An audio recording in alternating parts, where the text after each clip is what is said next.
Hi, this is Roger Moore, and you're listening to James Bond Radio.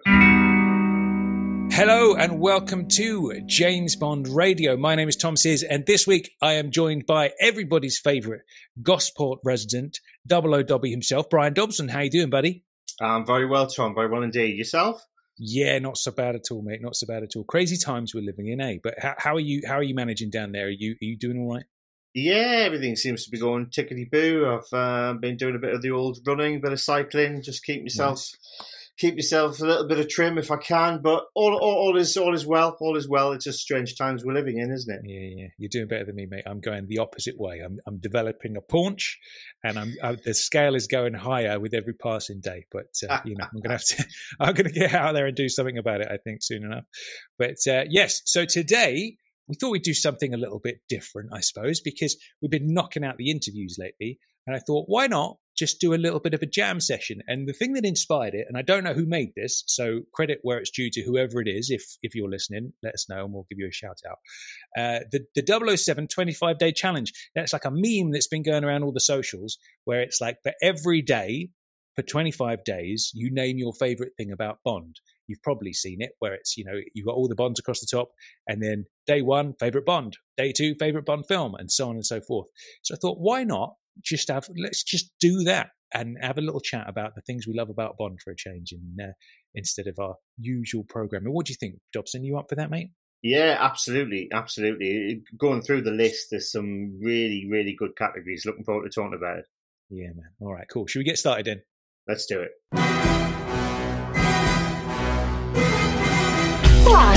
My name's Bond. James Bond. Bond. James. Bond, what do you think you're doing? Keeping the British hand up, sir.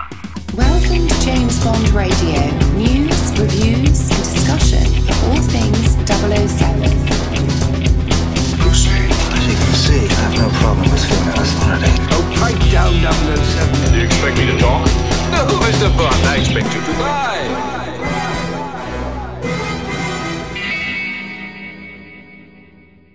All right, so before we get started, we want all of you lot at home listening to follow along. So what we'll do is we will post the meme below the episode on the jamesbondradio.com website, and then let us know in the comments area, whether that's Facebook, Twitter, or wherever, or in the comments on the website. Let us know your choices as well, because it'll be interesting to see where we all congregate and where we all differ. And I've got a prediction that some of these will be, for example, if you were to say favorite Bond lair, I would say something like the volcano or Peace Glory will probably regularly appear in people's favorites. But there's also going to be some that are less expected, so to speak. So do follow along at home because it's a lot of fun. So let's get cracking then. Day number one, favorite Bond. Dobson, where are you at with your favorite Bond these days? Well, that's a tough one right out of the gate, that one, because this one... Where do you start? They've all brought something to the role. They're all fantastic in their own way. I think this largely depends on what the first film you saw was, what how old you are, what style of Bond and what style of Bond film you prefer. Yeah. I love them all. But if I had to pick one, for me, it's got to be Dalton. You're a Timbo man, aren't you? Yeah. I do. So because there's a lot to talk about with that, isn't it? You just summed up a lot of things there. Where it depends what style of Bond you're particularly partial to. Whether you like Bond in space or whether you like From Russia with Love down to Earth Bond, or indeed The Living Daylights down to Earth Bond, and all that stuff. And I feel like your mood can change from day to day depending on how you're feeling, of what flavour of Bond you're into. But your core favourite Bond is the Dalton. So what is it? Is it because he's super Fleming close? Do you just think he's a handsome dude? What is it? Bit of all of that. He just nails the Ian Fleming character that, I sort of obviously used to read still do read the books, and that has his interpretation for me is what Bond is about. Okay. I think it is also as well. It was very, very pivotal for when I first saw The Living Daylights, because I went from maybe being a more casual fan to being a really bit of a hardcore fan. when I saw Daylights. So that can be the same. I know it's the same for yourself with Goldeneye, and it's the same, all throughout the ages. But for me, A View to a Kill, I loved it. Living Daylights, I adored it, and I think it was maybe the change of tone, change of scene, but I think it was sort of Tim's performance. All right, interesting. So that is a key thing, isn't it? It's that formative moment in your life where you see that Bond film that lights your fire. Like you said, Goldeneye was the one for me. 13 years old, that was the business, and I went to see it. I can't even remember how many times, loads of times at the cinema. And it captures you in that moment. So it's the closest to Fleming, so that's obviously important, right? For you over there, Dobson.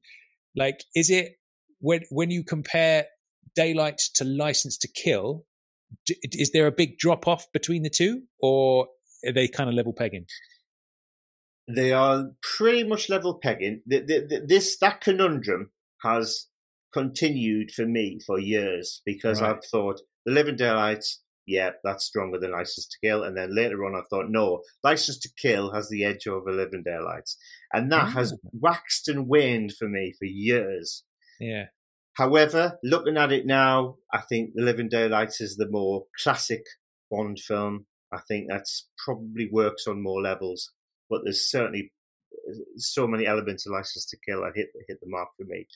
Very, very close, almost neck and neck. But I think Daylights just pips it for me. All right, very nice. So, in my opinion, favourite Bond, it is a tough one, and I feel exactly the same. I love them all. I adore all of them, but then they do form into a rough list, and it gets rougher in the middle than it does at the top or the bottom. So for me, I remember Chris and I talking about this years ago, that if you look at Connery, he is the perfect Bond in every single. He ticks every single box that you can possibly tick. I would agree. And then all the other dudes, for me, they tick all but one box. Maybe there's just one thing they don't do quite as well. So let's say the humor, for example. Connery could reel off a quip and it would be great. You look at Roger, like that was probably his strength, reeling off the quips and being a smart ass, basically. But then obviously in the danger department, he doesn't rank up there with Connery because, you believed Connery could kick in every man in the room, Totally agree. Yeah. So I feel like my category system is Connery stands above all else. He's in his own category. And then all the other dudes fall into their own sort of like, order. Yeah. But the question is, who is your favorite Bond? Not who's the best Bond, right? Because that can be different. And my choice is Sir Roger, I think. And I've told this story before, but I didn't realize Roger was my favorite Bond for most of my life. I always said Sean's my favorite. He's the best. But then when I realized that it was my mum, actually, she came to me when I was younger. She's like, Roger's your favorite Bond, isn't he? And I was like, nah, I'm all about Sean. But then when I reflected on it, I was like, I think she might be right, because every time I find myself quoting Bond, it's typically a Roger line. Most of the time when I put a Bond film on, it's a Roger Bond. Like I would say on a 2-to-1 ratio, it'll be Roger over everybody else. I can understand that. Yeah, and I find myself in my day-to-day life just sort of, I find myself raising an eyebrow quite often, and I feel like that's the one, And if I was to be, if they gave me the call and they said, Tommy, do you want to play the next Bond? And I say, yeah, all right. I would probably be more of a Roger Bond than I would a Sean Bond. I mean, that goes without saying, I think. But so what do you think about that, Dobson? Yeah, I can completely understand that, 100%. Because the thing is, you don't want to diss any of them because they've all made a massive contribution. And to say one is better than the other is just... You just don't want to do it, do you? Yeah, exactly. Yeah. But no, I'm with you there. So if you offered Bond, that would be your reaction, Tom. Yeah, okay, I'll do it. Let me check my diary. Let me have a look, see what I've got on. Can I still do JBR at the same time? Is that allowed? Because I'd probably have to give that up. I don't know, but yeah, it'll be something like that. Yeah. So all right then, let's do the opposite. Who would you say is your least powerful Bond? See. Phrase that the least powerful isn't the worst, right? Right. But it's in your list. Who is the least powerful for you personally? Okay, for me personally, this is a bit of a shocking revelation. But if you list all the actors, and I love them all dearly, so this is in no way me saying he's my least favourite. But if I had to pick one, it's unfortunately the current incumbent. It would be Daniel. No, yeah, really. Do you know what? I thought he'd be like your number 2 or 3. No. Really? I don't get me wrong. I bloody adore the man. I think he's terrific. I think he's done, he's done wonders for the franchise since Casino. Yeah. But if I have to list them, he would unfortunately come in at 6th place. Dude, I'm flabbergasted at that. And at the same time, there are people at home listening to this going, what the? But at the same time, that's a beautiful thing, because I love things like this. When you get like an unexpected answer like that, that's some of the most entertaining things to explore. So go on, why is that? Because every other incarnation of the character has added a little bit more flavour of what I think Bond should be, other than Daniel. I think we could do a whole episode just on question 1. Go on, sorry, carry on. There's just, for me, there's too much of the thug element of Daniel's portrayal, rather than the more suave, debonair English gent than what I would prefer in the character. And Daniel is bloody brilliant, but that if I had to. If there's one part of the character that doesn't sit as well with me, it's his possibly more rough and ready interpretation of it. Interesting. I do, to be honest, I do see what you mean there, right? Like, for example, the one that springs to mind for me would be Quantum. There's a certain element of the scene when he's in the lift and there's all the dudes around him, and then the lift door opens and they're all just dead on the floor and he walks out. You know what I mean? There's that sort of Rambo element to Daniel's Bond, isn't there? Which you don't. Like Casino gets shot in the shoulder with a nail gun and he just rips it out, or busts through the drywall and all that kind of stuff. Yeah. And it's like, that is definitely a different flavour, isn't it? He's more of like a bull in a china shop Bond, as opposed to, I would say, like, let's take Man with Golden Gun, for example. You got Bond versus Jula, right? Daniel would go barreling in head first and take him on in hand-to-hand combat. Roger does something a little bit clever and quirky. And I know what you mean, because for me, Roger's choice in that scene is more Bondian than the busting through the drywall. Do you know what I mean? It's like I think one of the things that has always set Bond apart is there's that element of like cleverness where he does the unexpected thing to get out of it, you know? Yeah. Interesting, man. I was not expecting that, because I remember, I think it might have even been my first trip to Pinewood for Bond Stars when they did The Living Daylights. I remember John Glen saying that Daniel Craig was the poor man's Timothy Dalton, right? And he was, tongue in cheek. He was kind of like half joking and stuff. Obviously. Yeah. But that's like a popular thought, isn't it? That Tim was doing what Daniel does now, 20 odd years in the past. So, what do you think about that? Do you think there is it just the bull in the china shop thing that is kind of like, that's not my vision of Bond, but the rest of it matches up to what you love about Tim, or is it just the whole thing? No, I'd say so. It's just there's a slight bit of I don't know. I really don't know how to phrase it. There's other than what you said, bull in the china shop. It's just a little bit too much. Kick ass first, ask questions later. And it's a little bit more generic action hero rather than my vision of what Bond should be. I can understand that. Yeah. So and it sounds like I'm ragging on the guy, because I'm not. I absolutely love Daniel's performances. He's brilliant, but it's just not as smooth as I would want for my Bond. So when Daniel's finished his tenure as Bond, I want a bit more of a traditional look for the next one. All right, interesting.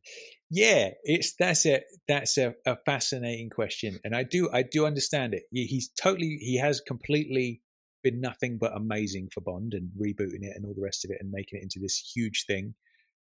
But I do get what you mean. I do understand that. I would say for me, one of the things I was ready for him to move on after Skyfall, if I'm honest. Like I think you might be of the same opinion with Skyfall to me. Yeah, I am. It's a good film, but it's just not my favorite, you know? And there's something about Skyfall that, like, I watch it and I'm like, solid. It's a good film, but I prefer other Bond films, basically, you know? Yeah.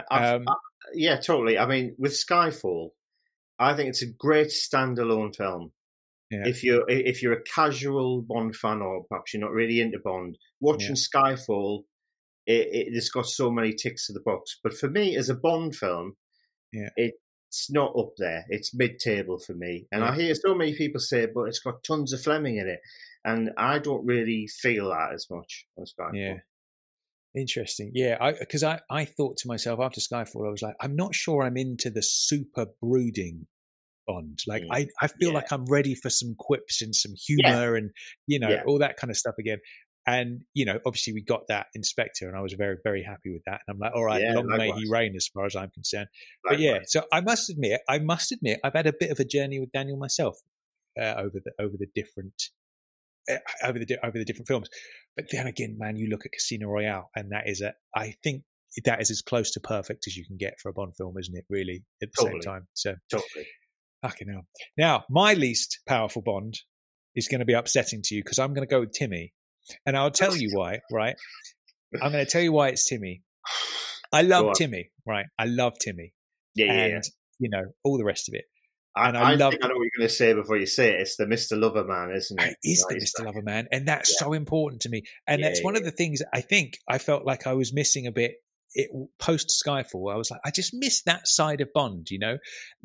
He's up at Peace Gloria and he's knobbing countless ladies up at Peace Gloria. And there's that element of cheekiness to it. Love 'em and leave 'em Bond. And, you know, you look through the Brosnan films and he's so like, you know, flippant with the ladies and all that kind of stuff. And I've so missed that quality.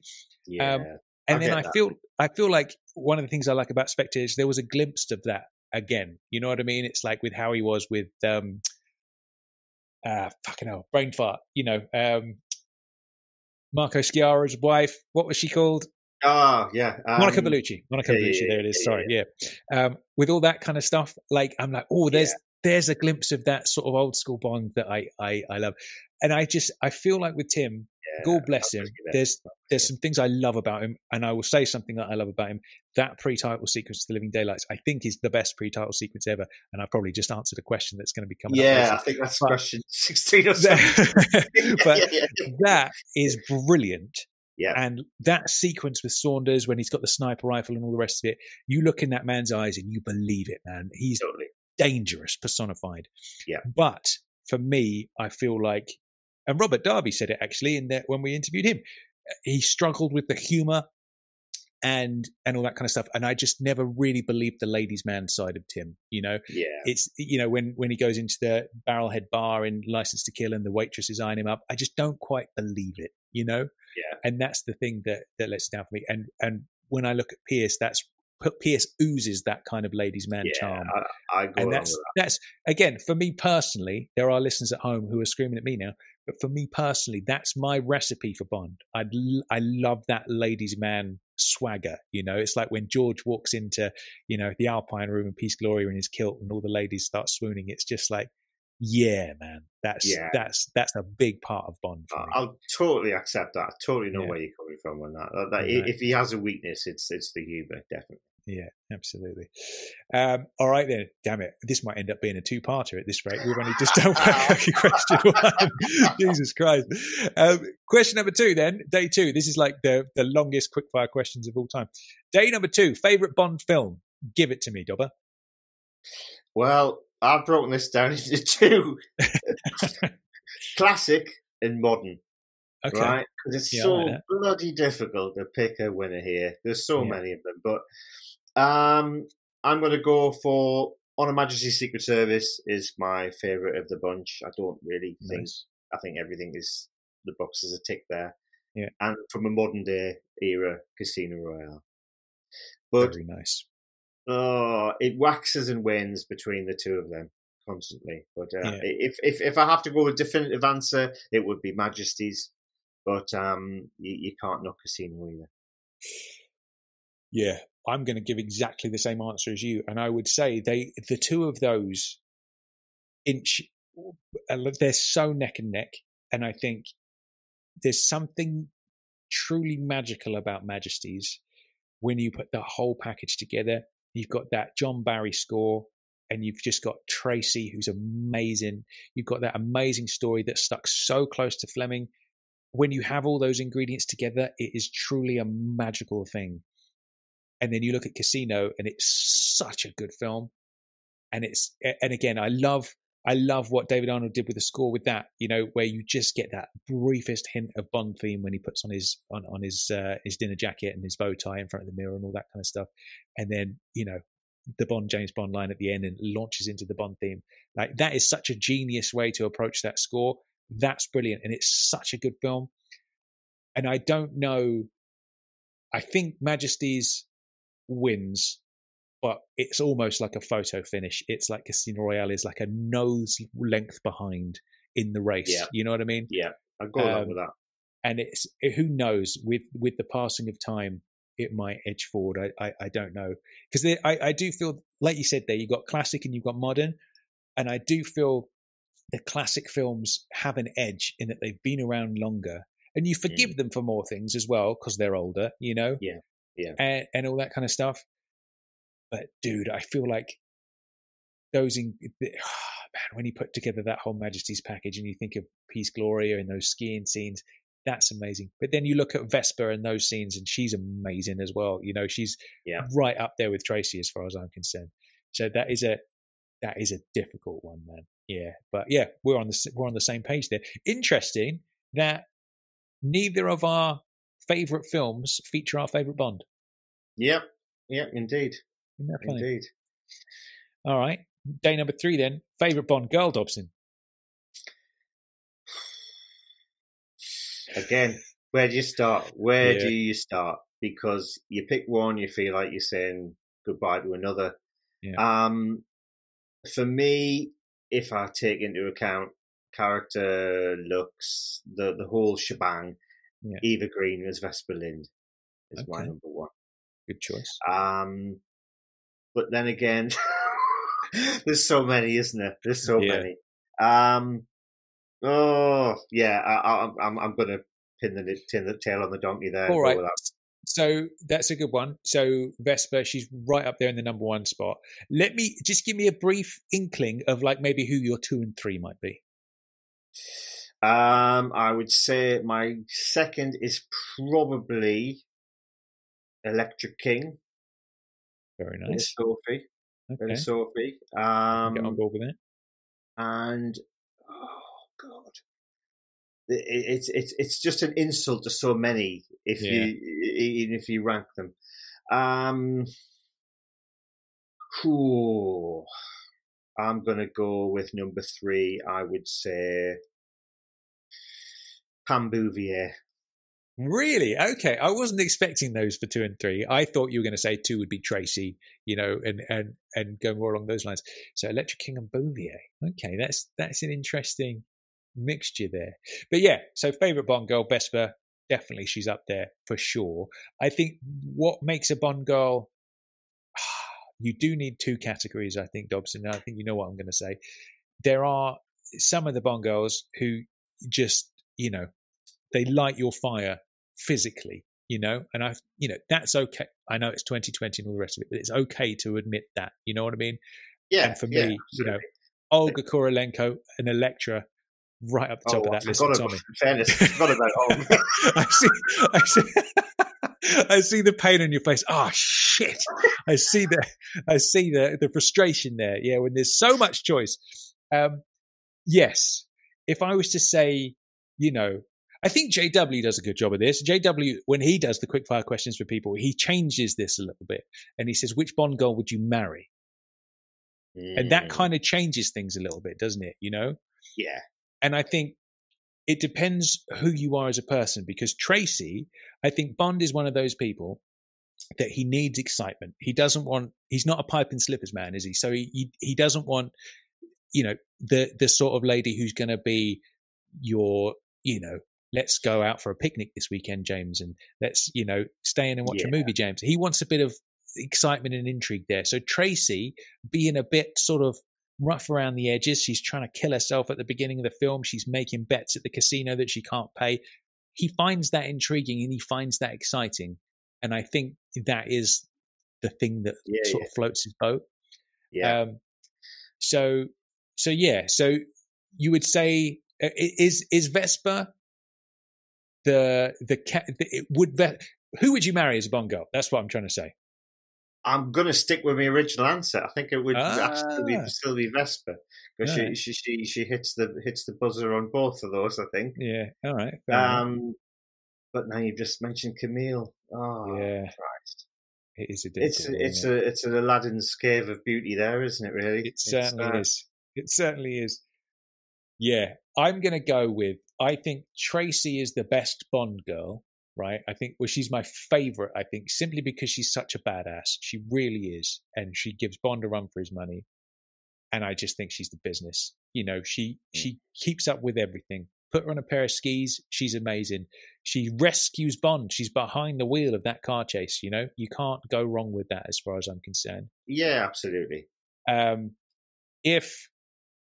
If it came down to the other question, dude, Olga and Elektra, I don't know if I could choose. Maybe I would have them do a gypsy girl fight, a la From Russia with Love, and then whoever wins would be rewarded with Tommy. Maybe that would be the way forward. Sounds like a fair way of doing it, I think. Good stuff. All right.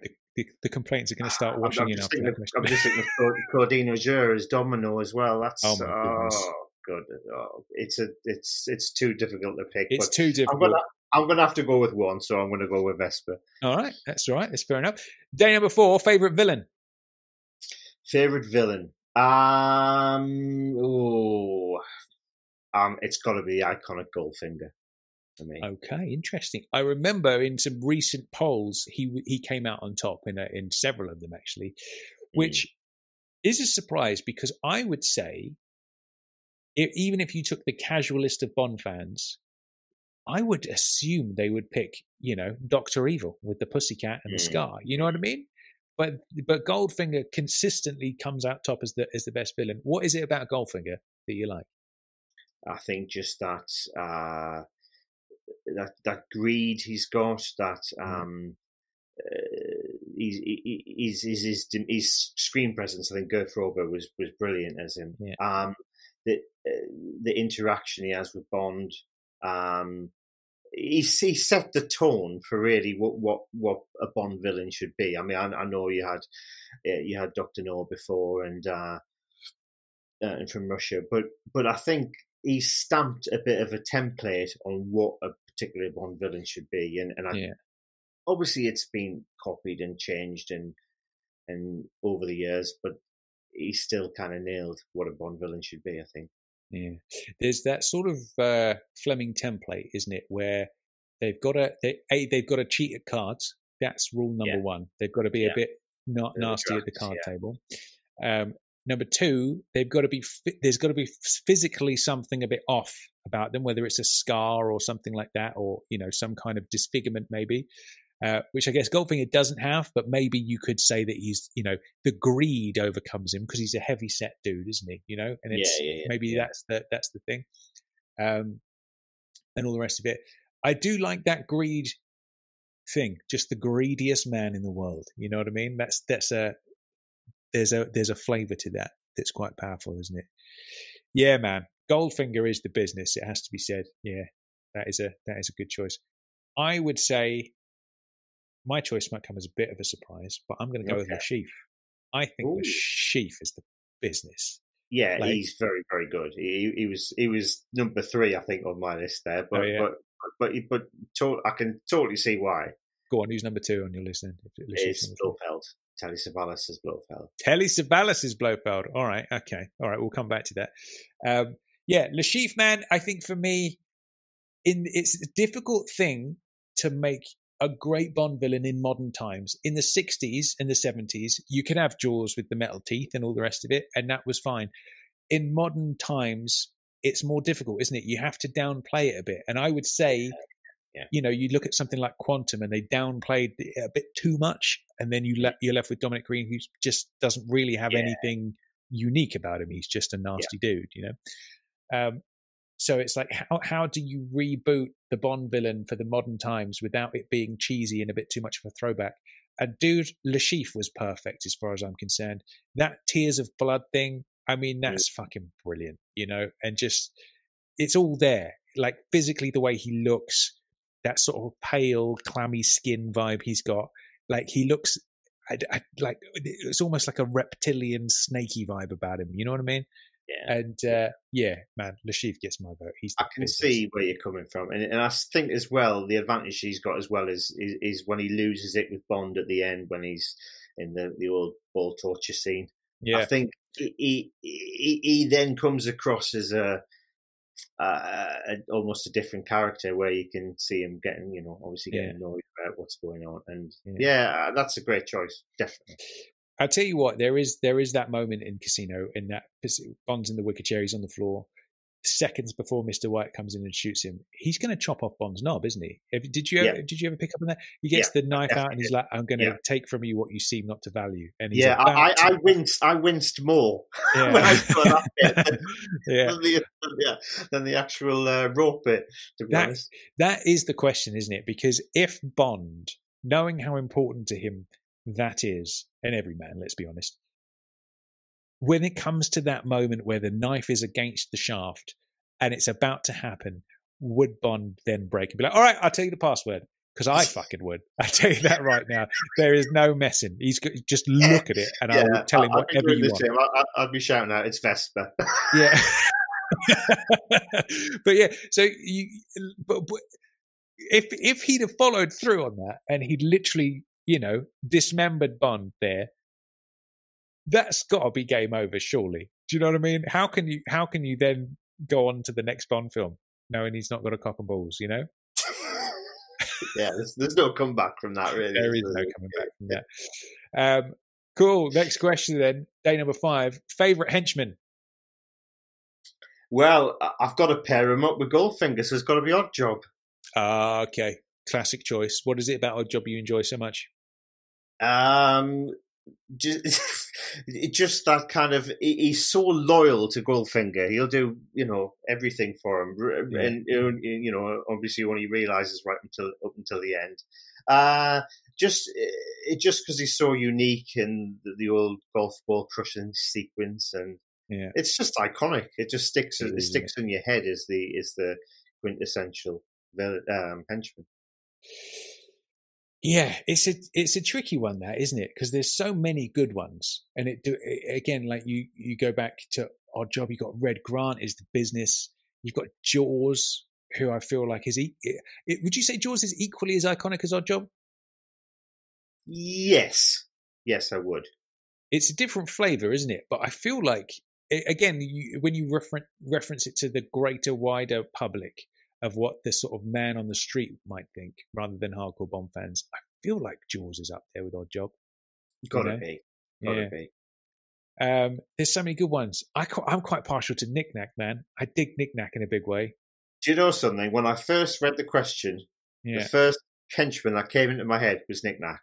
So he's obviously got to be up there. Yeah. Or down there. Yeah, I like that. Yeah, he's cool. What did you think of Mr. Hinks? Did you enjoy that?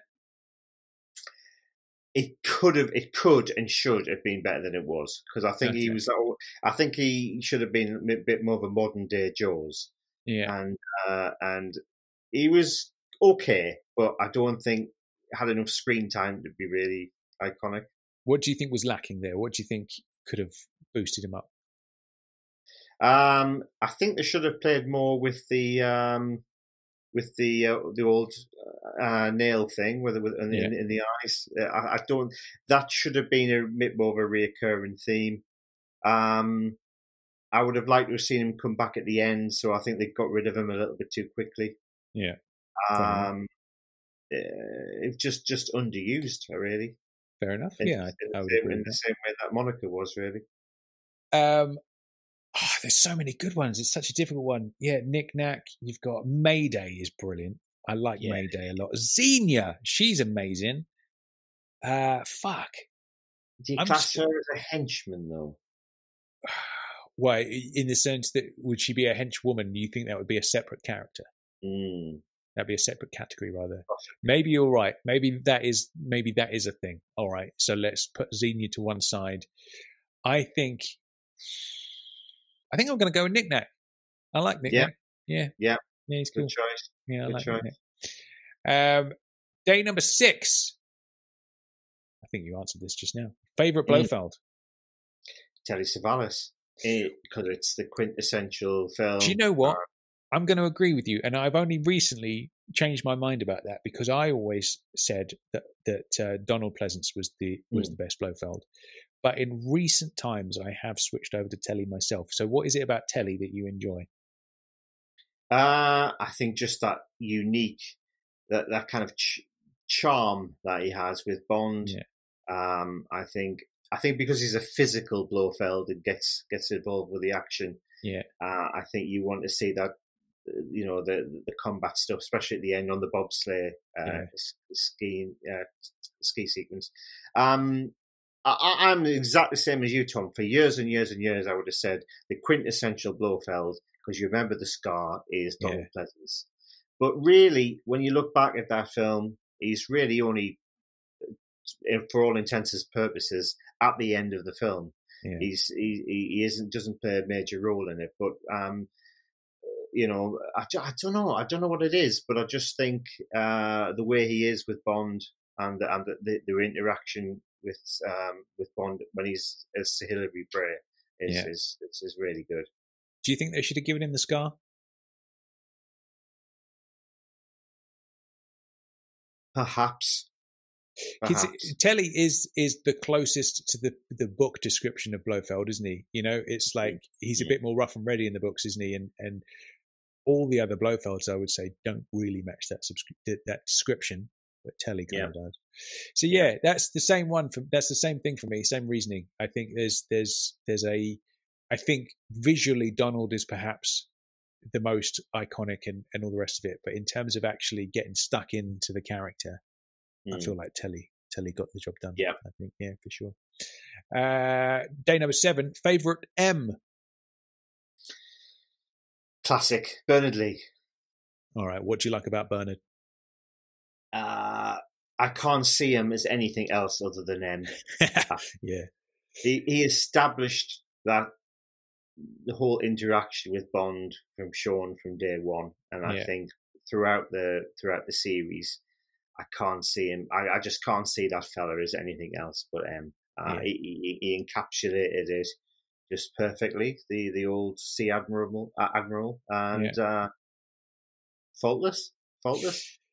Yeah, it's got to be Bernard. I feel like when you look at the other ones, it's kind of like Bond himself. They all bring things to the table, but like Sean is perfection as Bond, I feel like Bernard is perfection as Bond. Robert Brown, I thought did a great job, but for me, even though he was quite short and crusty with Bond, I feel like at the same time he just looks friendlier. He looks like a less stern man. I feel like if I had to be told off by an M, I'd prefer to be told off by Robert Brown than I would, he'd be more forgiving, wouldn't he? He certainly would, yeah. And then you look at Judy, and she's the businessman. Like when you look at Goldeneye and the way she just dresses Bond down, and there he is, sipping his bourbon with a little smirk on his face, being told off like she's the headmaster at school and he's a naughty little schoolboy. I think that's one of the greatest M scenes in the whole series, man. That's brilliant. Without question. What I would say I didn't appreciate so much about Judy is how quickly she became like a mother figure. Like by Tomorrow Never Dies, there was less of that, and it was more, it was a much softer sort of caring relationship. And I wish they'd have carried on the stern angle a lot longer than they did. And now Ralph Fiennes, man, there's something about that where you have Bond's immediate superior. There is a dynamic difference when you look at Judy's M sitting across from Bond giving him his orders. There is that element of softness there. There's like a slightly maternal thing coming from Judy's Bond. Even Silver says it, doesn't he? Mummy was very bad. There is definitely that flavor. But when it's a dude sitting opposite him, there is a definite different flavor and dynamic, and we're seeing that more with Ralph Fiennes. I remember before we'd seen Spectre, I was like, I really want an M scene where M is telling Bond off for being a naughty boy. And we got that, didn't we? Where he's throwing the newspapers down on the desk and, he's like, what were you doing there? And all the rest of it. Yeah. That scene, I love it, It's, man. I think Rafe will come into his own if he sticks with it with the long term, which I hope he does. I think the older he gets, the better he's going to get at it, When I saw the end of Skyfall and I saw the padded door again, I just thought, yes, this is what it should be about. Yeah. Here's a question for you, Tom. Go on. You've got, should M have been recast with Daniel in Casino Royale? So in other words, you've got Judy goes along with Pierce right until the end of Die Another Day.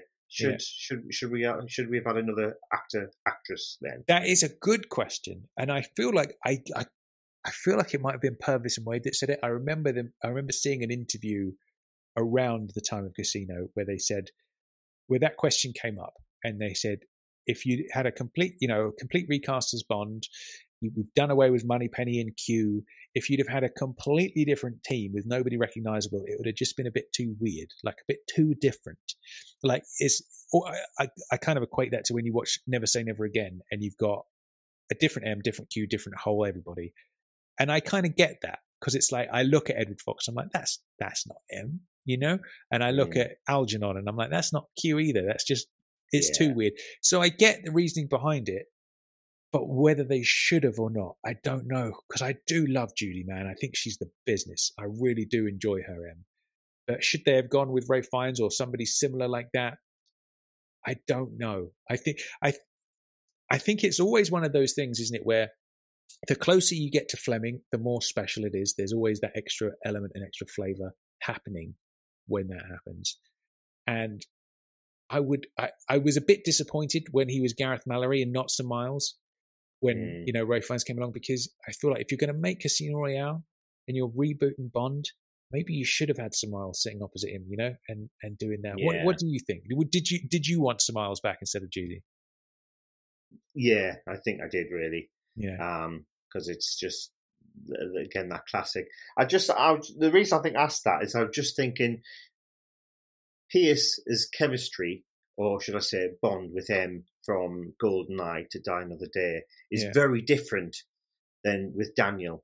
Yeah. It's almost, I sometimes don't even think it's the same character. Yeah. I know she's playing the same character, but just sometimes there's a different dynamic there.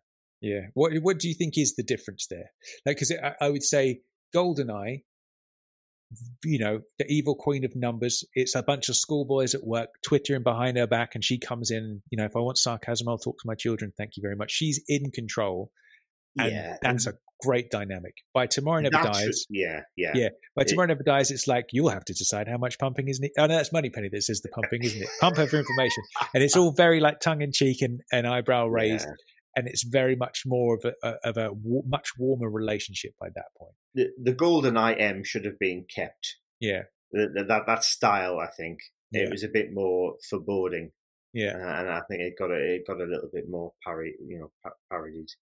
That's it. I think that's the perfect representation when people talk about the sexism of Bond and all the rest of it over the years. I feel like that's the perfect way to fight that.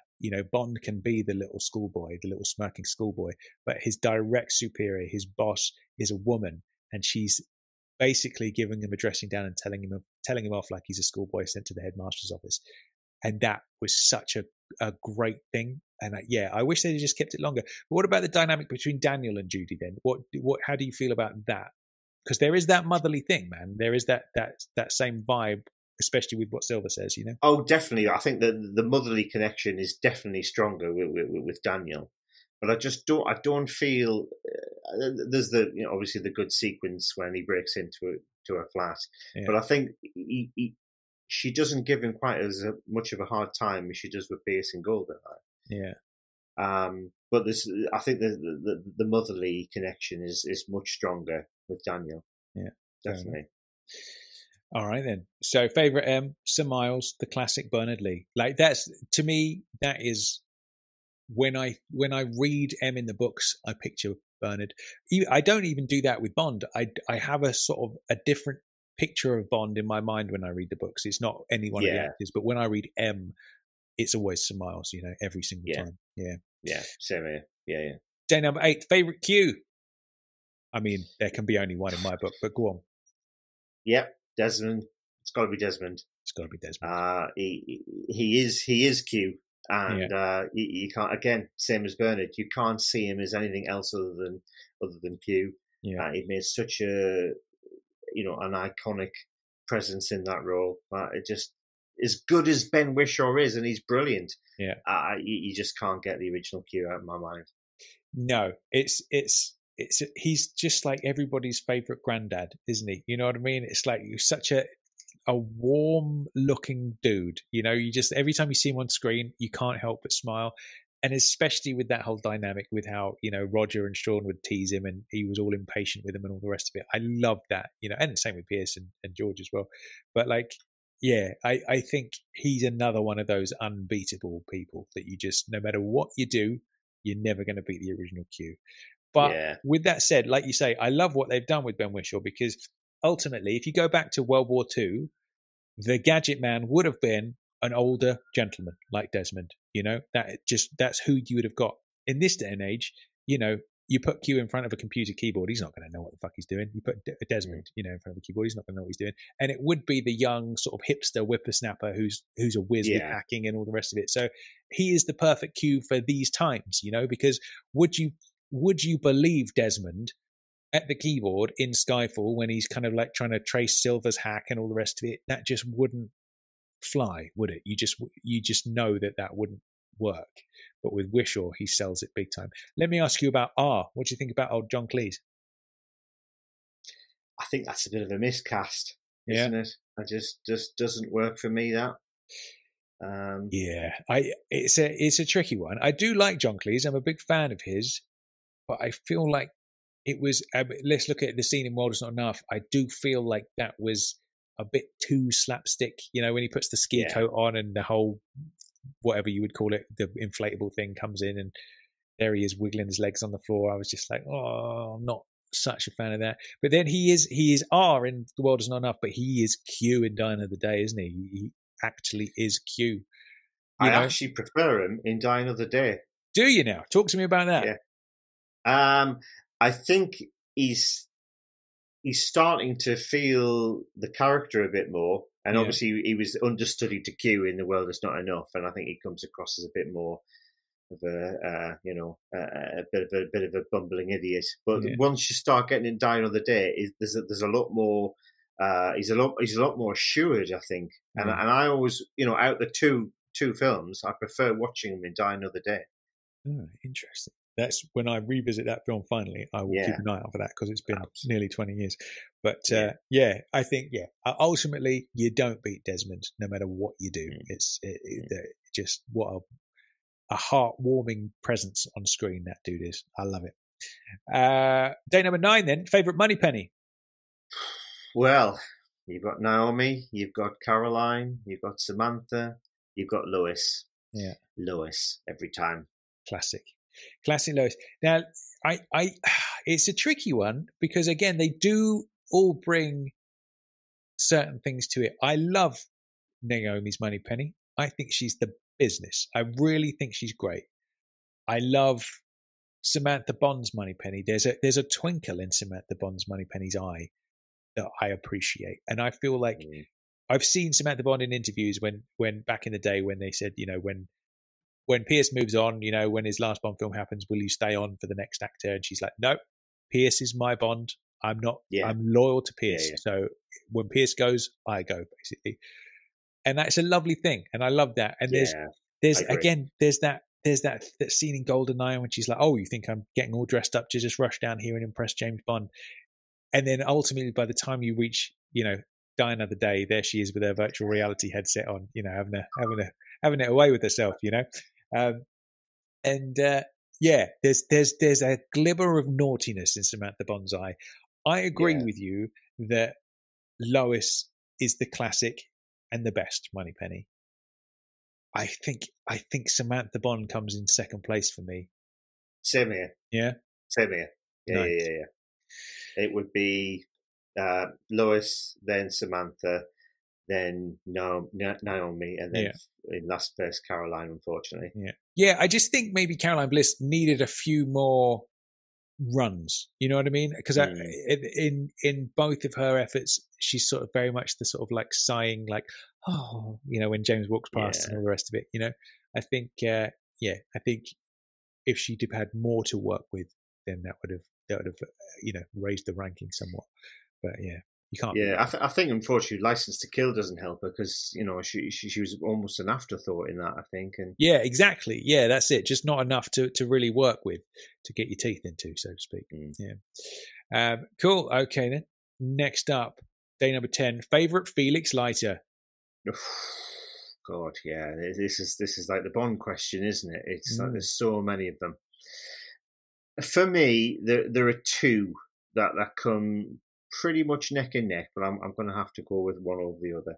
My favourite two are David Hedison and Jack Lord.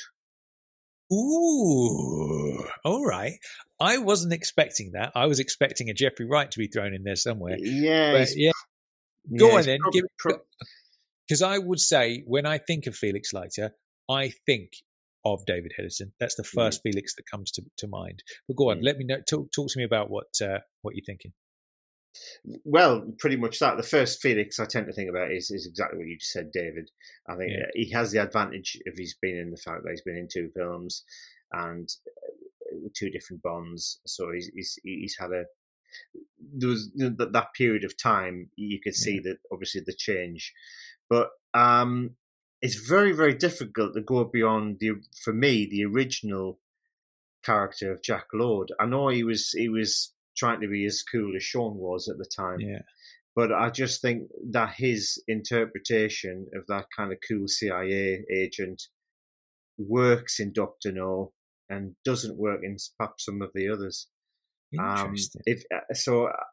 It's a tough one because I think Hedison's great. I think Jeffrey Wright's great. But if my quintessential choice for that, and sometimes when I'm reading the books and I see Felix, I see Jack Lord. Whoa, that's interesting. There's been so many different Felixes, haven't there? And I feel like they've all been quite different, haven't they, really? I feel like there's not one solid Felix Leiter in the sense that, not that there's not been any good ones. What I mean by one solid, I mean like the same dude, different actors playing the same dude. I feel like they're all somewhat different. You know, you look at Cease Linder, for example, you don't get any different to that than Jack Lord. Do you know what I mean? It's like they're 2 total polar opposite types of character. Yeah. Interesting one.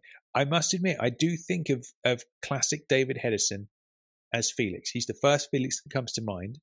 I think maybe with a little bit of passing time, I think maybe Jeffrey Wright might jump into that top spot. But at the moment, he's a number 2 for me.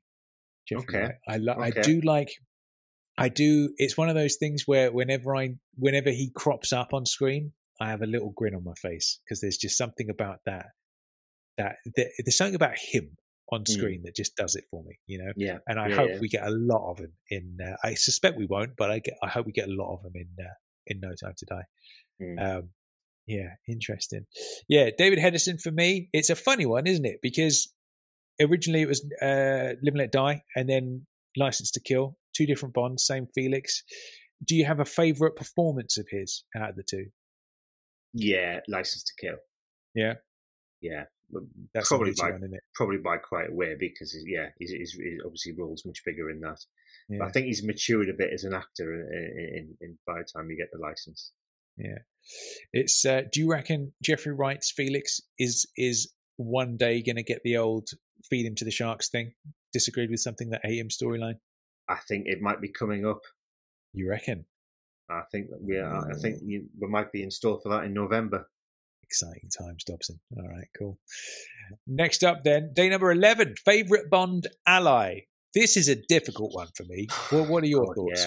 Yeah, exactly. It's a tough question. This I do have a winner. I do have an outright one I've gone for, but there's been so many.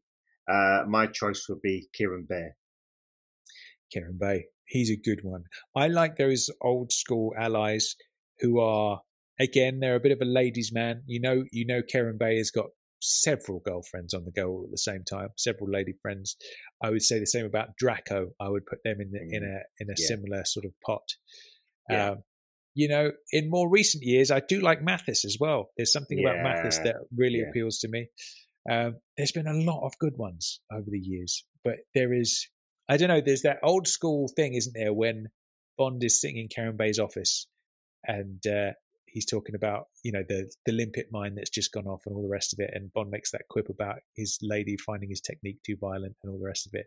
And there's just that little sort of grin they share between each other that I really appreciate. And I think for me, I think it's a joint first position, Karen Bay and Draco for me. Those two, I love them both equally. Do you have a 2 or a 3, like a close runner? Yeah, same as you, Tom, on that one. My 2 was Draco. I couldn't really pick between the two of them, but I think Karen Bay kind of stands out for me because I think there's a bit more humour and a bit more interaction. Yeah. But Draco's a close number 2. Yeah, nice. All right, cool stuff. Day number 12 then. Favourite Bond car or vehicle? 2 different answers for this. My favourite Bond car, because it's the first thing that I ever, well, not the first thing I ever saw at the cinema, but one of the first things I ever saw at the cinema was that beautiful white Lotus Esprit diving in the water. Yeah. Oh, that just made such a memorable impression on me, that White Lotus.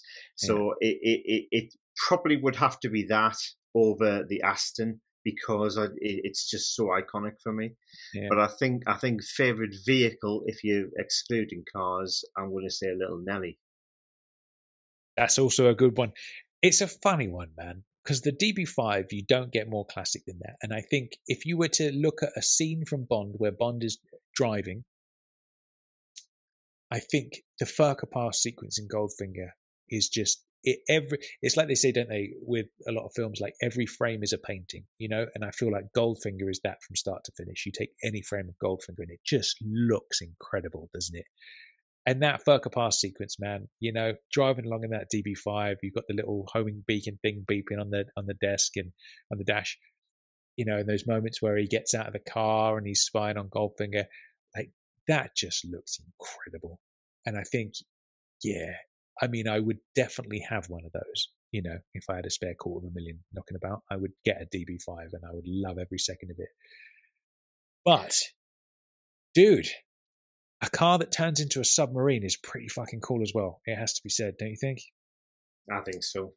I just love the shape of that thing, the shape of that car, that kind of wedge shaped. It just made such an impression in me as a kid. I just never seen anything like it. Uwe's got one, hasn't he? Old location hunter extraordinaire Uwe. Yeah. I remember him telling me that it is absolutely a bucket of shit, basically, his exact words. He was like, he's got one parked in his garage, and he said that you have to turn it on and let it warm up for half an hour before you can drive the thing because it just stops moving, basically. Yeah. So probably not the most reliable of vehicles, but definitely I think it's one of those things. I think those two are almost level pegging for their generation, aren't they? It's the Lotus is the DB5 of the 70s. Would you agree with that statement? Oh, very different 100%. cars, 100%. Yeah. Here's a question then. Do you think in modern times, like maybe not with Daniel, because they do love the DB5 for Daniel, let's say, they've cast the next Bond. We've got Bond 26. It's the new guy. They're reintroducing him. So let's do what we did with Roger. Let's have him smoking a cigar. Let's have him not ordering a vodka martini. Let's have him not driving DB5. Would you say there's any room for a different car, a non-Aston Martin for the next Bond? Could you put him in a Lotus or a Bentley or something else? What would you do with that? That's a great question, Tom. And I've thought about this, and I'd love to see him in a Bentley, actually. Really nice. Like to see him in a Bentley. Yeah. A bit of classic British car, but not with the Aston connection. I think that's a good shout. Yeah. What about a Lotus? Do you think if you stick him in a white 2022 Lotus? Do you think there'll be any? It might just look like you're harking to the past. Although, having said that, of course, Tim's Aston is back in No Time to Die. Yeah. So there's no reason why he couldn't. But I think they should go away from, not go away from Aston because it's so synonymous with Bond, but maybe have him driving something different. But again, quintessentially British. What did you think of the BMWs? Shit. Yeah, that was a funny choice, wasn't it? That, especially the Tomorrow Never Dies one. I didn't mind the Z3 because it was like at the time, especially at that time, that was quite a cool looking car. But the what was the Tomorrow Never Dies one? The BMW 750. The BMW 750. It just looks like a family saloon, isn't it? It certainly does, doesn't it? Yeah, that was a disappointment. Yeah, for sure. I remember seeing that and thinking, has he got child seats in the back, sort of thing? It just, it just looked lame. Absolutely. All right, day number 13. Favorite Q branch gadget? Oh goodness me! Again, where do you start with this? The first thing that surprisingly jumped off the page for me when I looked at that was the dart gun in Moonraker. Because I always kind of thought that was quite cool, but although not necessarily that practical. I then thought what came into my head was the magnetic Rolex from Live and Let Die. Nice. I think that's a good one. But I think my top choice on that, again, just because of how it's used in the film and how it's presented and the extra gadgets it's got, is the attaché case from Russia with Love. Dude. That is a beauty, isn't it?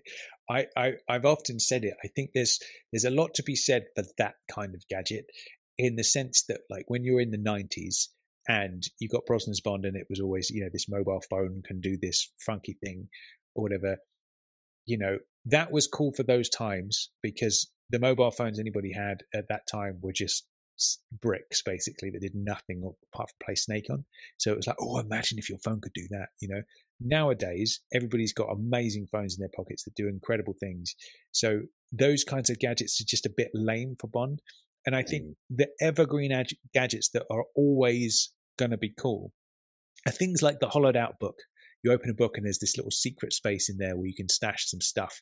The attaché case where you've got, daggers stuck in the, hidden in the thing, and the sovereigns and the gas when you open it up the wrong way. Those kinds of things are like always cool, no matter what generation you're from. You know what I mean?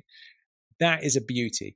And I think shying away from like electronic gadgets in the modern day can only be a good thing, because with how fast everything moves these days, that's going to be out of date in a heartbeat. You know what I mean? And you go back in the day and it's like Bond's wearing a digital watch where the numbers flash up in red or whatever.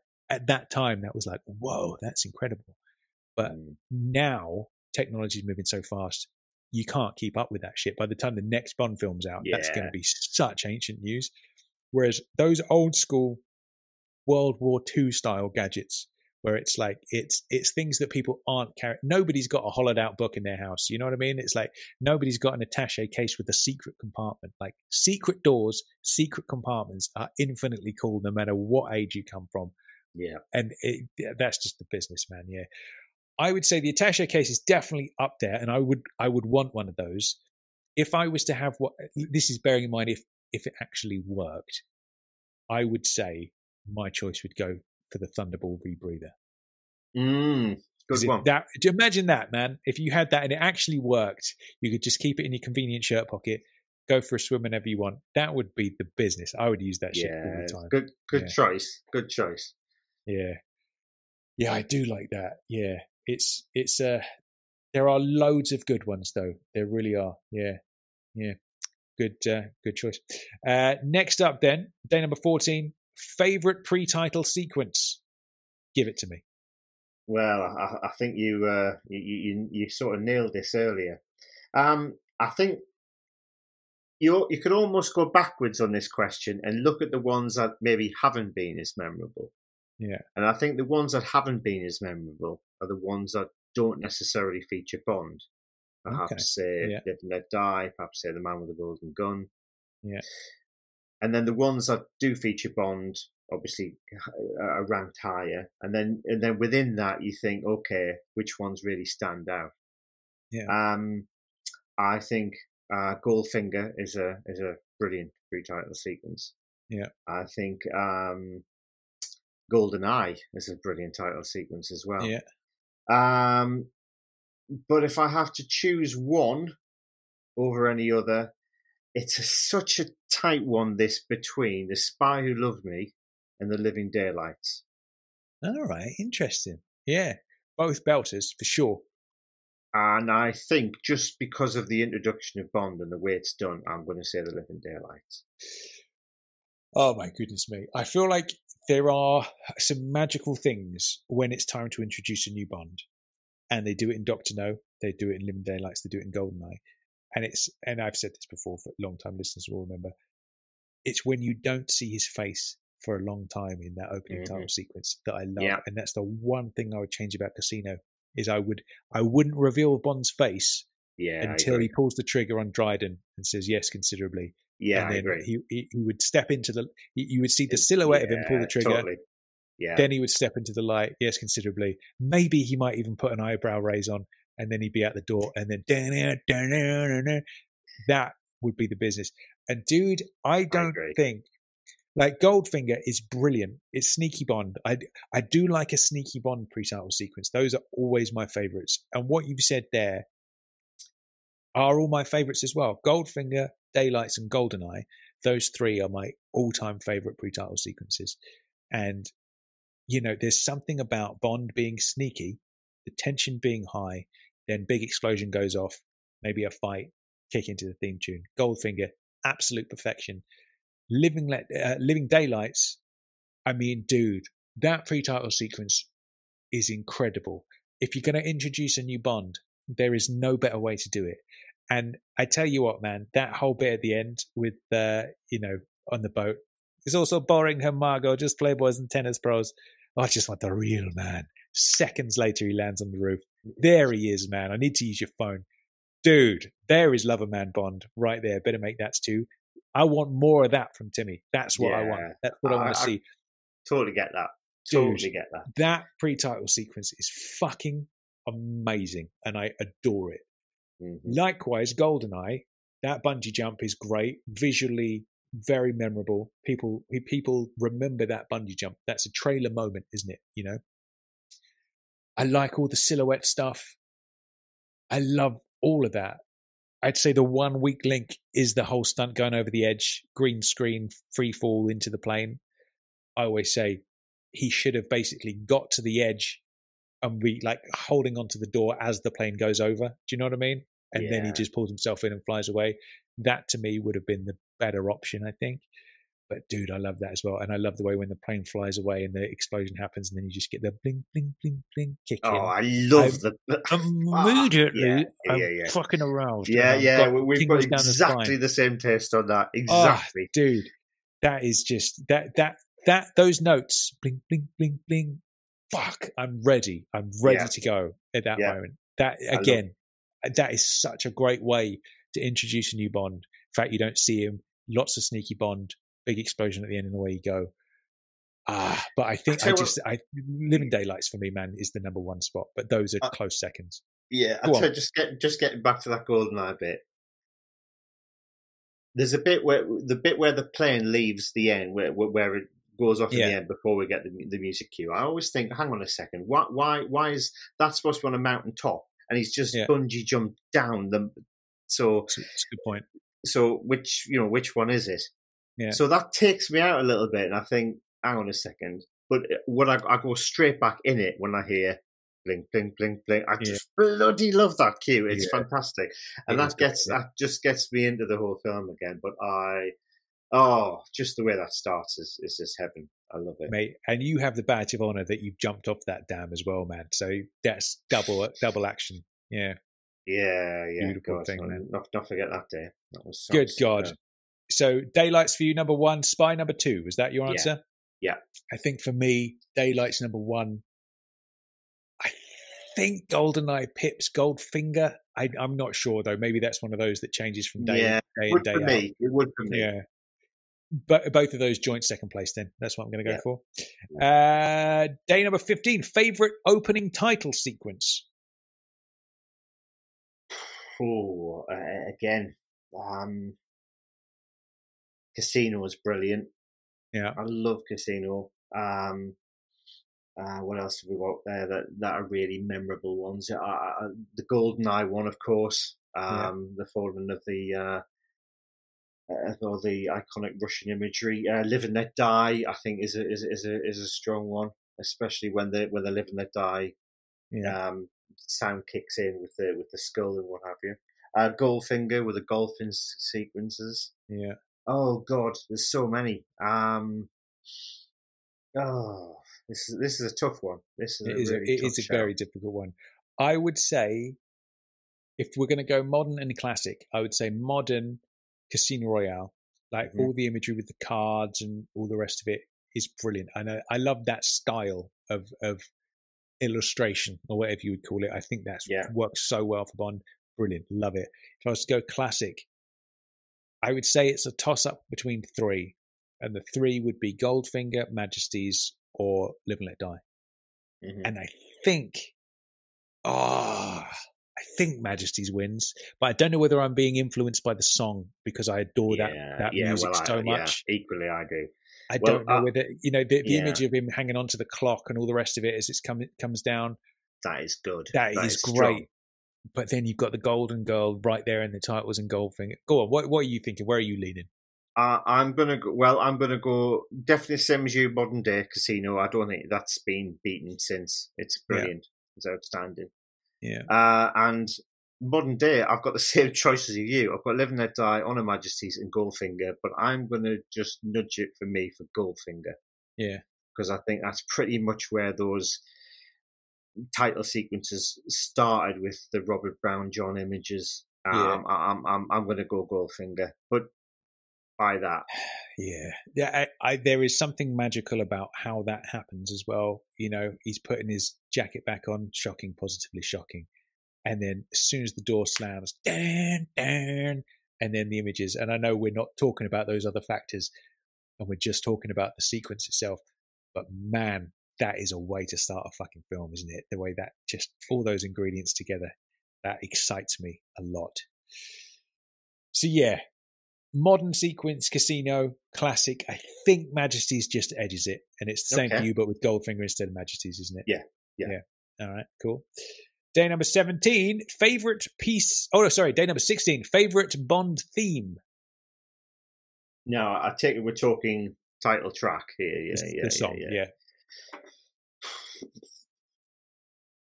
Oh, again, where do you go with this?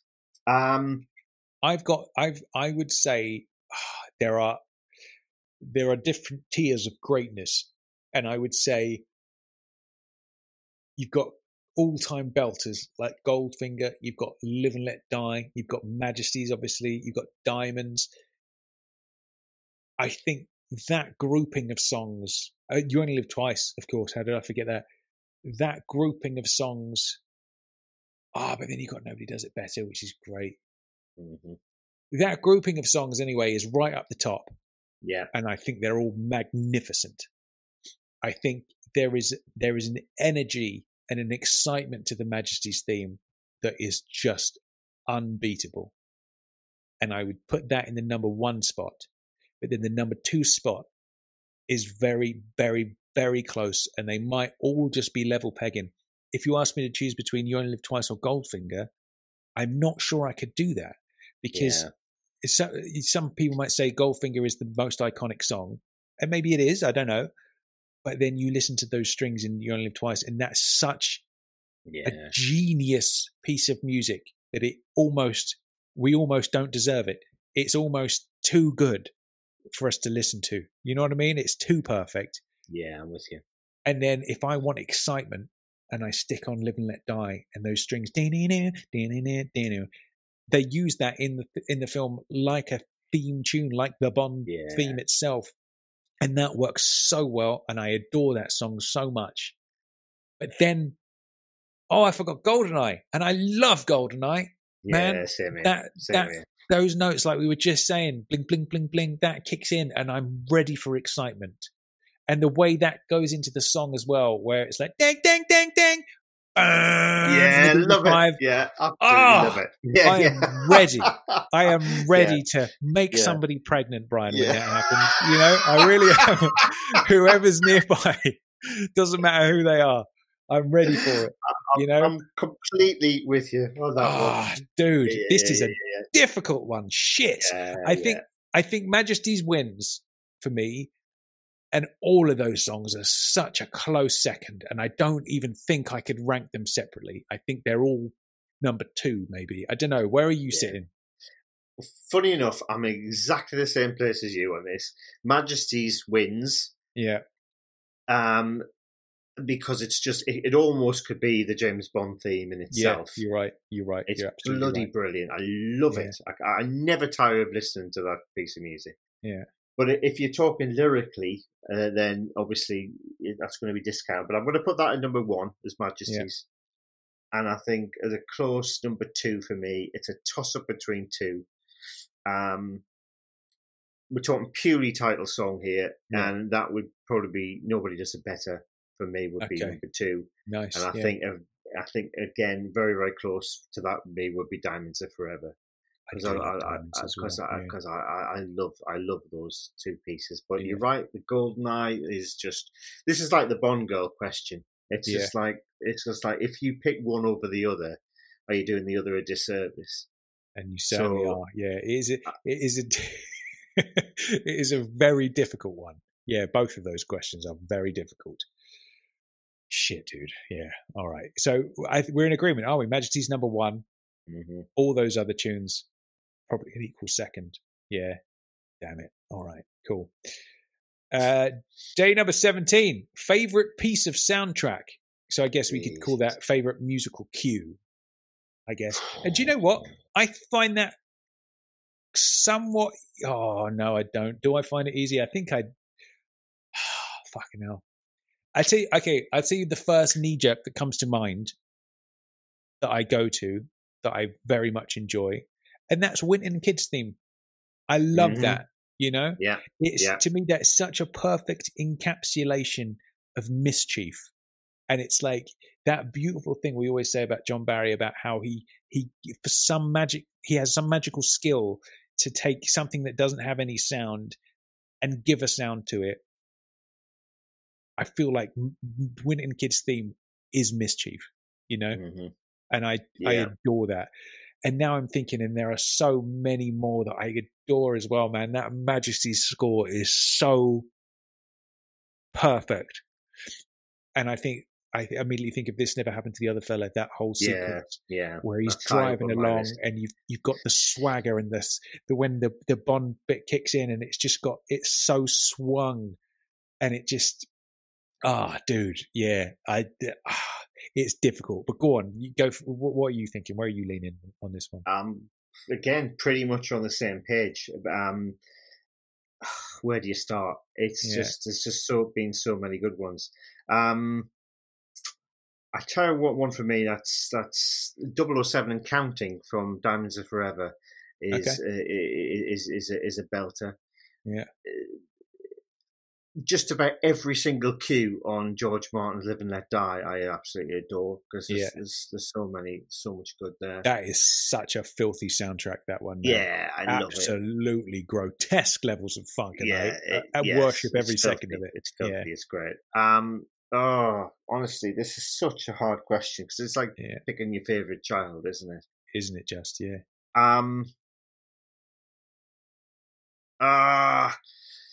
I'm going to go as a number 1, Mountains and Sunsets from You Only Live Twice. Oh my goodness. All right, cool. That's a solid choice. Yeah. Because I think that's a beautiful arrangement. It's just fabulous. But the whole, there's not a bad Barry rendition, is there, if you go through them all. Do you know what? Because Majesties and Twice are both such different styles. Aren't they? It's like, if I was to sum them up in one word, I would say Majesties is danger or excitement. Yeah. And I would say You Only Live Twice is just beauty. Do you know what I mean? It's like those string arrangements on the Twice soundtrack are just otherworldly beautiful. And I don't think I've ever heard a string-based piece of music that sounds anywhere, or any piece of music, let's be honest, that sounds anywhere near that. Mm-hmm. But I guess there's an element of excitement and danger to Majesty's that just encapsulates Bond so well. And there's so many cues on that one as well. Fuck. Yeah. But definitely. But I do love the cheekiness of Wint and Kidd. You know, just whenever you see them, I love them so much. Yeah. And when you see them and you get that little theme tune just trickling away on the flute there, love it. Beautiful stuff. But, that is what I miss in the modern day films. Is that kind of is each character having their own little kind of cue. Yeah. Because the Wint and Kidd one is so memorable. Yeah, big time. Day number 19.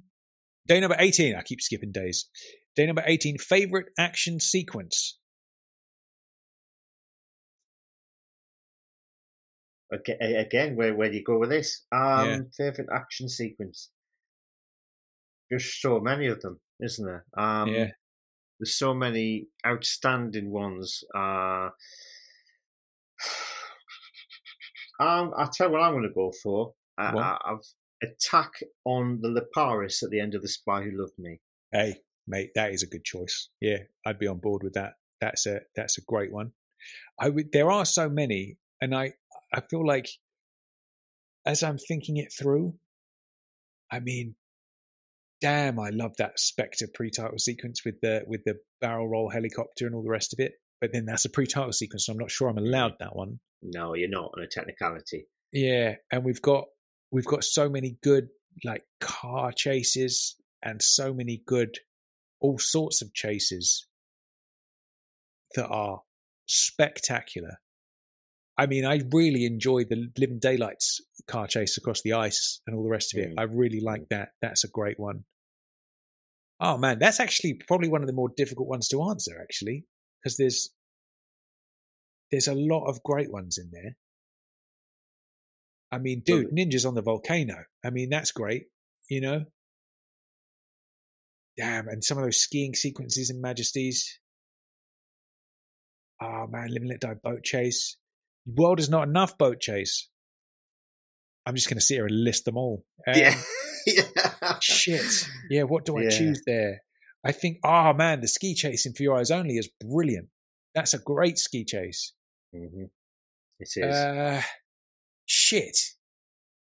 I think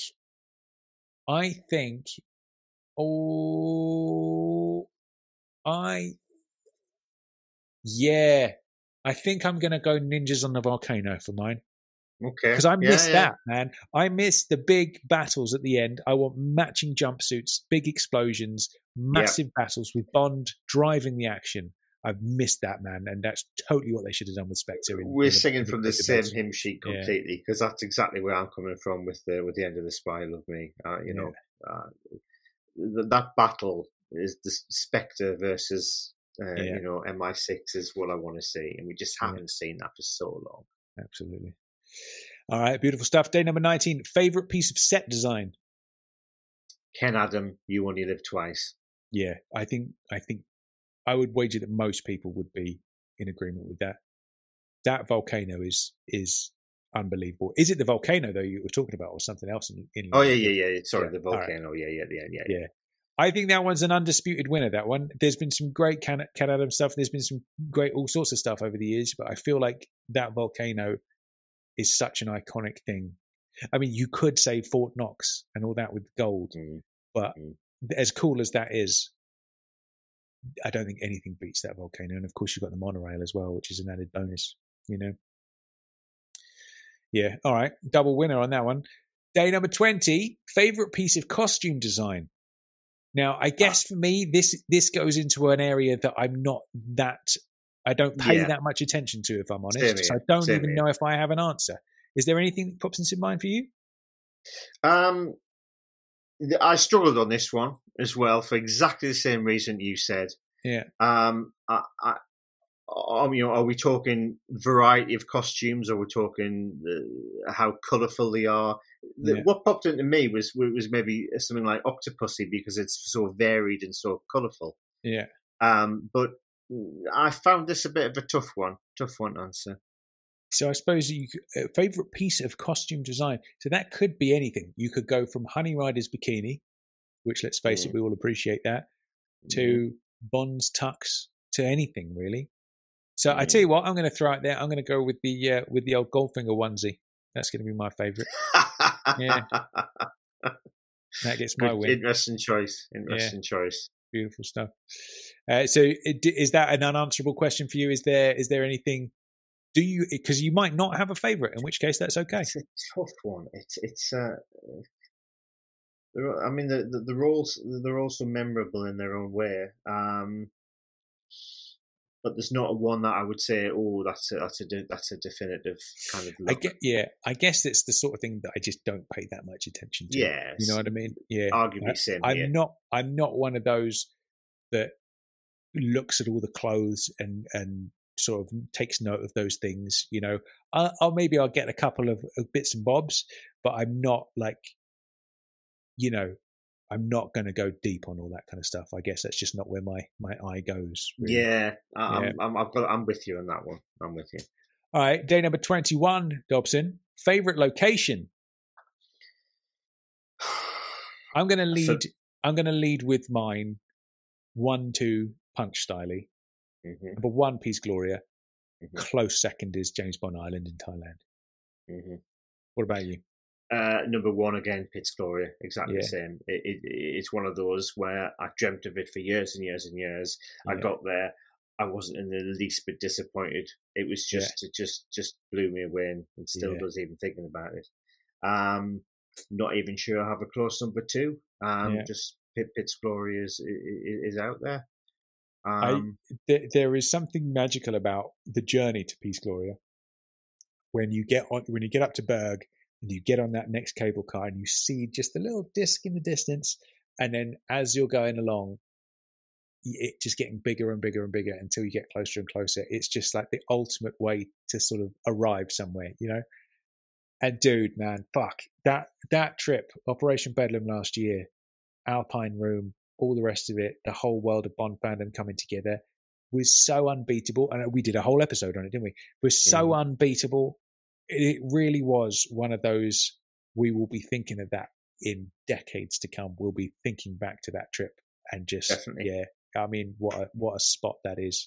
Absolutely perfect. I will say when I went to James Bond Island, I remember getting on a boat, and just as you start to approach that general area, all the scenery around you, all these big islands have that look to them. And you just feel almost like you're on a different planet. And then when you finally sort of snake around and you see the mushroom rock, like, dude, that is a very special moment. Because it's especially if you do the early morning thing and you don't have all the tourists with you and you're there on your own, like that is a very special moment. Like seeing that and being on that beach and seeing that sort of weird, sharp entrance to Scaramanga's Scaramanga's front door, basically, and then the beach around the other side. That is very special as well, it must be said. Yeah. But I do think Peace Gloria edges the win there for sure. Yeah. Day number 22. Favorite Bond kill? Yeah, I've got a winner here. Oh, all right, go on. I was going to say this would be another tricky one, but go on. It is tricky because there's, again, so many. But the one that stands out for me, Professor Dent, Dr. No. Oh, Dobson. You have surpassed yourself there, mate. That is a beautiful moment. Yeah. That is a great one, actually. Yeah, I love it. It's just perfect. It's just yeah. That is a great one. I'm gonna that's up there. And I'm gonna throw in a modern day one, an extremely modern day one, and it's actually 2. It is the moment in Spectre where Monica Bellucci, she's got the glass of whiskey and she thinks she's about to die. You see the 2 assassins behind her. I love that as well. Brian, the camera just tilts like that. And then you see Bond right there behind them. Yeah. They're raising their guns. You hear the pew, pew, and they both drop. I love that. I fucking love that scene. It's brilliant. I love it. And I love the swagger in which he walks up to her and she says, "You've only bought me 5 minutes." And he's like, time for a drink. That to me is the Bond I've been missing all this time, Dobson. I've missed that Bond. 110%. Because that's exactly the feeling I got when I watched that. I thought, that's what we should be seeing. That's what we didn't see in Skyfall. That's what we didn't see in Quantum of Solace. Yeah. Oh, it's just, dude. It's just cool. Perfection. Isn't it? I just, oh man, I adore that. And then there's a classical piece after that, I can't remember what it is, Vivaldi or something. There's a classical piece, and it's just, I feel the same way, 100%. That whole scene is genius. Just the way she walks into that house, and the way the camera sort of follows her, and then you see the dudes hidden behind the doors in the darkness, the silhouettes of the bad guys and stuff. That music, like you say, that is absolute perfection, and I think that might be my favorite scene in the whole film. I'm with you. That is my favorite scene in the film, definitely. I feel like when the question of your favorite Bond scene comes up, I always say the very last moments of Casino when he does the James Bond line. I adore that, and every time I think of it, even now when I've just said it for the 100th time, I got a little tingle up my spine just thinking about that scene. It does it to me every time. I think that might be my second favorite Daniel scene. Mm-hmm. I think it might be. Dude, I want to go home and watch Spectre now. Good God. I can totally relate with that. I think it's a fabulous thing. Love it. My number 2 on that list was Killing of Electra in The World Is Not Enough. Yeah, that's a powerful one. Yeah, but you like a bit of cold blood, don't you, Brian? Yeah, it would seem so, wouldn't it? Yeah. Point blank, defenseless. Yeah, Brian's on board. Nice.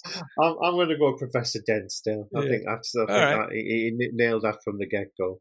Beautiful stuff. Yeah, that Electra scene is a powerful one, isn't it? That is a glimpse of the old school cold-blooded Bond that we hadn't seen for a long time at that point. Yeah, definitely. All right. Day number 23. We're getting up there now. Favorite Bond quip? Oh, I found this so difficult to answer because there's so many. Yeah. You can reel them off throughout the years. I think I've got one. One. There are so many, I like the rude ones, like provided the collars and cuffs match and all that stuff. We're exactly the same here. Yeah, I do love that. There is one particular quip, and I don't even know if it's a quip really, but there's a line that just excites me, and it's from Goldeneye. Okay. And it's Valentin Dmitrovich Ziskovsky. I gave him the limp. Fuck yeah. That is brilliant. And I'll tell you why it's brilliant. It's like we often say, sometimes there are lines that tell so much more of a story than just what the line is. For example, I always reference Tracy, where she says, Teresa was a saint. I'm Tracy. And that tells you everything you need to know about her character, doesn't it? In one fucking sentence, it tells you everything about her. And that line from Pierce there just conjures up so much history between the two of them straight away. You don't even know how he gave him the limp. Obviously, he shot him in the knee, but you don't know what that setting was, and we never find out. And then when you put the two of those characters together, there's instantly an atmosphere between the two of them because there's some history there, even though you don't know what it is. I think that's such a great line, and it's one of those where when I think of it, I get excited. Yeah, completely with you there. Go on then. Where are you marking? Well, I'm exactly the same alleyway. Well, I'm thinking of a lot of the Tom Mankiewicz lines from. He was the master, man. Tom Mankiewicz was the business at that stuff. Yeah, completely. Isn't it so difficult to pick a quip or a one-liner? I mean, it's just. I mean, Roger was the master of it. Diamonds is littered with them. I think the dialogue in Diamonds is brilliant. But I'm going to go with the when one is in Egypt, one should always delve deeply into its treasures. Oh, that is a beauty. That is a beauty. And I tell you what makes that even more powerful is Roger's face, the delivery on it, and just that sort of matter of fact, fair enough facial expression on it, and what he's wearing as well, man. That is a beautiful one. And then you just cut away to another scene directly after he said that line. Yeah. It's terrific. That is beautiful. I feel like we could do a whole series of podcasts just on the quips of Bond. that's so a beauty. many of them. So many. All right, penultimate question in the 25-day challenge. Day number 24, favorite novel or non-fiction book? So I think maybe we should do and non-fiction book there rather than or, because I feel like we've all got a favorite Bond book that's a story that's the novel, and we've also probably got a favorite non-fiction work as well. So what are your thoughts on that? Yeah, I think that sounds about right. Are we talking Fleming here? Or are we talking like an actual... I would say favorite novel. So I would imagine it would be a Fleming book. And then favorite sort of non-fiction factual Bond book. Okay, I'm going to go with the first one. I didn't read them in order originally, but the first one I read was From Russia with Love, and I still think that's up there as one of the best. And I think that kind of captivated me, and it got me started to read them, obviously in the right order. But I think just knowing who this character was and what he was about. So From Russia, I'm going to go with for the Fleming. And non-Fleming, I'm going to go with a book that I bought many, many years ago when there wasn't many Bond books on the market, and it really got me interested in the character. Was Raymond Benson's The James Bond Bedside Companion. That was a game changer, that book, wasn't it, at the time? It's like we often say now, there are so many Bond books out there. It's difficult to know even where to start sometimes. But at that time, it was kind of unique, wasn't it? Totally. I remember seeing the cover, and you had the spider and the PPK and the Moreland cigarettes, and it was just glimpses of Bond's world, and I just thought the cover was fantastic. And I read through that cover to cover in about 2 or 3 sittings, and I just thought there's a world here that that I love, and I just don't know about. And I think I'm going to choose that because it was so iconic. Beautiful stuff. Yeah. So favorite novel, I think there's two. I do like a lot of the Fleming books, to be fair. The one I find myself reading the most is Casino. But that's purely because I go, I'm going to reread all the Flemings this year. And then I start back at Casino, and then I get some way through. And then I end up getting distracted somehow, and then I don't follow through. Yeah, I get that. So I've read that the most, and I do love it. I also love Live and Let Die, despite it being a somewhat uncomfortable read in some respects. Like the story feels like that proper, like old school adventure. Like when he's on the island and he's planning to swim across to Mr. Big's island, and he's worried about all the barracuda and stuff and all that kind of stuff. It feels like a proper old school adventure, and I do love that one as well. And Majesty's is obviously a masterpiece. I think maybe I'm going to have to give it to Casino. There's just where it all started. I'm not sure if it's the best book, but I would say it's my favorite. I could read that one over and over and over again. Yeah, that's good. It's a good one for sure. Yeah. So that one gets my vote. Non-fiction, there's 2, and I can't choose between either of them. And one of those goes to The Battle for Bond, Robert Sellers. Yeah. And I tell you what's so good is because I learned so much from it. And it was one of those where I put off reading it for years because I was like, it's going to be sort of boring court case stuff. It's going to be really dry and dull, and I don't want to read it. Read about that stuff. But then when I did finally pick it up and read it, it was so gripping from start to finish. Yeah, I agree. Robert Sellers, only on the show last week, did such a good job of organizing all that information and setting it out in such a way that just really thrilled you from start to finish. And I felt like I got to know the ins and outs of Bond and Fleming and all that kind of stuff so much more from that book. I would say that is one of, if not the most important Bond book that's been written about Bond. And then the other one is Charles Helfenstein's The Making of Her Majesty's Secret Service. Yeah, because just the scale and depth of that man's research and what he managed to dig up. Again, I can't rank it any less than equal first position with Battle for Bond. in the sense that I learned so much about Bond in general and that movie from that book. It's just incredible, and I wish that dude had a whole team of researchers working with him, and he could just fire out a book for every movie. I know that's impractical and it would never happen, but that is such a masterpiece of a book. It's I feel like Battle for Bond is more of like, it's almost like a novel in itself. It's there's that thread of narrative going through from start to finish. And then the Majesty's book is more of a school textbook, isn't it? It's more of that kind of feel. Yeah. And you can sort of dip in and out. Yeah. It is such a masterpiece. And I love both of those books equally and passionately.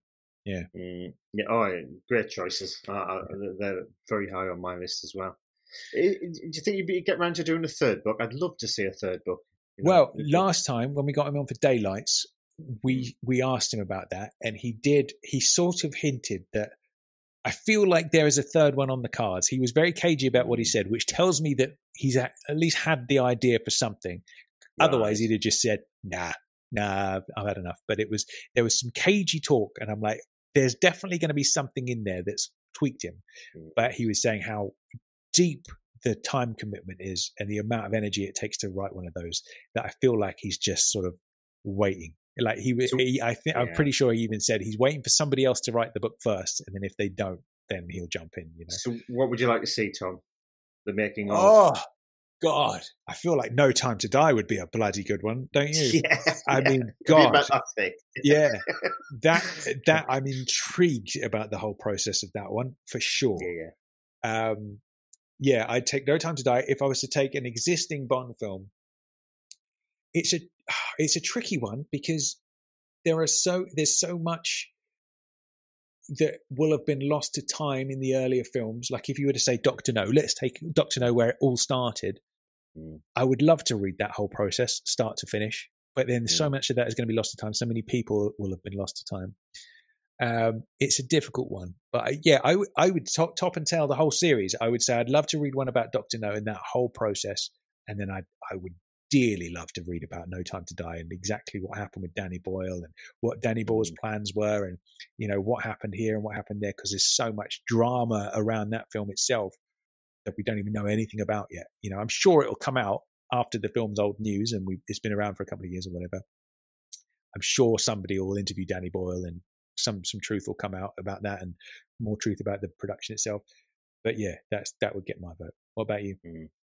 Yeah, I was thinking along the same lines. No Time to Die. There's got to be. Well, there is so much to tell on that. But I was thinking maybe one from each actor. So Connery sprung to mind, maybe for Brush with Love. Yeah. But as you say, there's people who will no longer be around anymore. And maybe Live and Let Die for Roger. I just think it's got to be mined, that information, isn't it?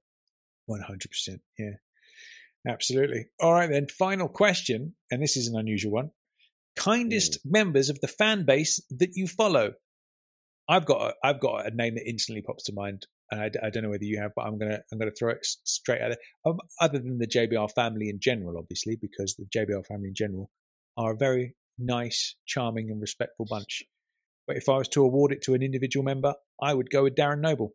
That's who I'd get. Well, I second that, Tom. Yeah. I would be tipping my hat to him every time. Yeah. They're all a fantastic bunch. I love them dearly. But I'm if I had to put a winner on the rostrum, it would be Darren. And I'll tell you why. Darren is such a nice bloke, and he's always looking after everybody else. Every trip we've been on, he's the one. I said last time I saw him, I said, you're like the mum of the group. Like, if anybody needs something, Darren's there. Do you need my coat? Are you a bit cold? Do you want my coat? I'm not going to take your coat off. He literally offered me his coat because it was cold last winter. I said, I'm not going to take the coat off your back, Brian. But Darren, sorry, I'm looking at you. I'm not going to take the coat off your back, Darren. But thank you for that offer. That was a wonderful thing. And, he's always sending messages in of, should we do this for this person? Should we get this present for that person? Just an all-round top geezer. So, Darren Noble, I salute you, mate. I'm with you 100% there. I've got to say, he's one of the most selfless guys I have ever met. He'll do anything for anybody. Heart of gold. Yeah. Good stuff. There we go then. Day 25. It's written in stone. Double Dobby winner, Darren Noble. There we go. Mate, we got there in the end, didn't we? That was a fun 25 questions. It was like the quickfire questions expanded to 25, wasn't it? Yeah, I thoroughly enjoyed that. Enjoyed that. That was a good shout. Goodness me, I feel somewhat spent after that. But yes, so anybody listening at home, join in. Let us know. So to put your thoughts, your answers to the 25 questions underneath the post, whether that's on Facebook or post them on Twitter or over on jamesbondradio.com on the blog post for today's episode. I'll put this little image up so you can see it.